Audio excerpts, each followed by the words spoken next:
ઘરના આ ખૂણામાં કચરો રાખતા હોવ થઈ જજો સાવધાન, નહીંતર થઈ જશો બરબાદ. ઘરમાં જમા થયેલો કચરો નકારાત્મક ઉર્જાનો મુખ્ય સ્ત્રોત છે.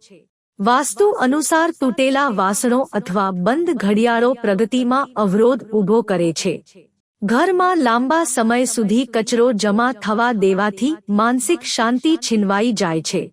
આનાથી પૈસાનો પ્રવાહ અવરોધાય છે.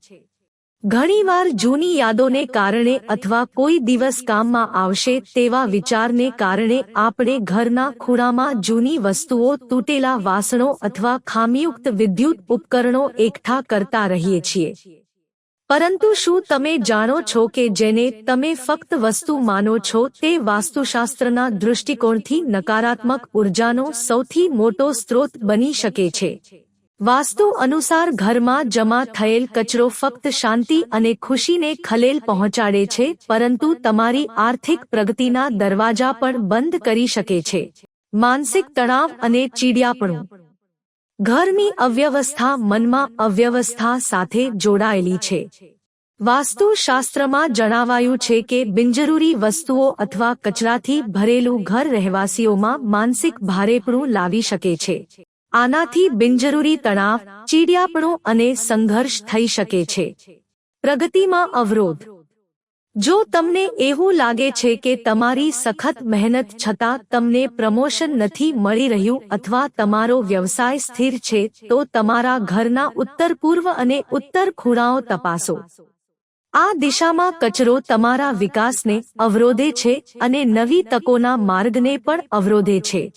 પૈસાનું નુકસાન અને દેવાનો બોજ.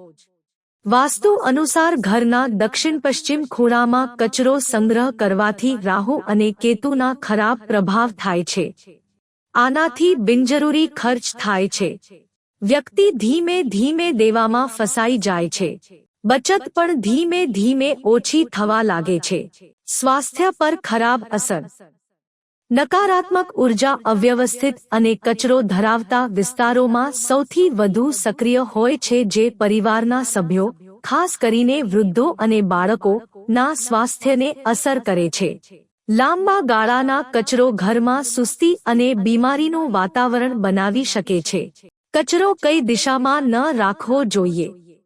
વાસ્તુ અનુસાર ઘરનો ઈશાન ખૂણો હંમેશા ખાલી, સ્વચ્છ અને હળવો હોવો જોઈએ.